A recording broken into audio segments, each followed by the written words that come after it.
In the early stages of his life, he was a tempest of emotions, often finding himself in the throes of anger, sadness, and anxiety. Without a compass to navigate these turbulent feelings, he felt lost, adrift in the sea of his own tumultuous emotions. Then he discovered Stoicism, a philosophy rooted in ancient Greece and Rome.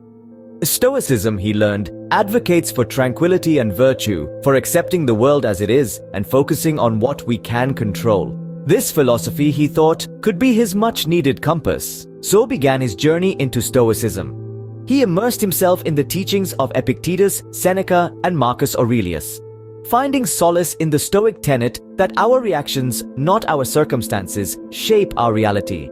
He recognized that while he couldn't control his emotions, he could control his response to them. This realization was the first step towards his emotional freedom. His path wasn't without its thorns, though.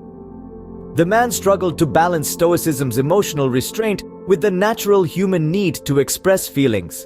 At times, he misinterpreted Stoicism's teachings, suppressing his emotions instead of managing them. This led to emotional bottlenecks, periods when suppressed feelings erupted, causing him distress. Yet with each struggle, he grew. Over time, this man learned to strike a balance. He learned to be present with his emotions without being overwhelmed by them.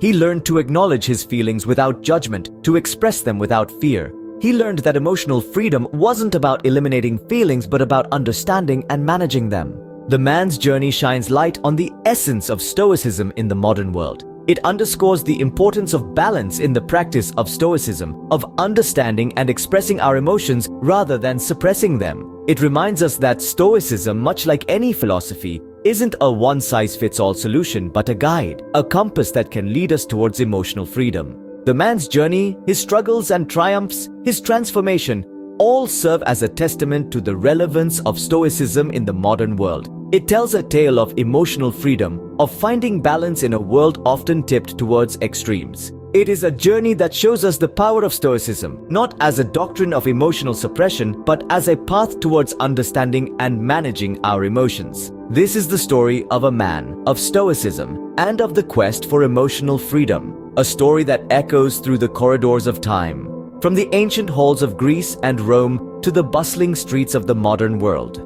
A story that, in its telling, invites us all to consider the role of Stoicism in our own journeys towards emotional freedom.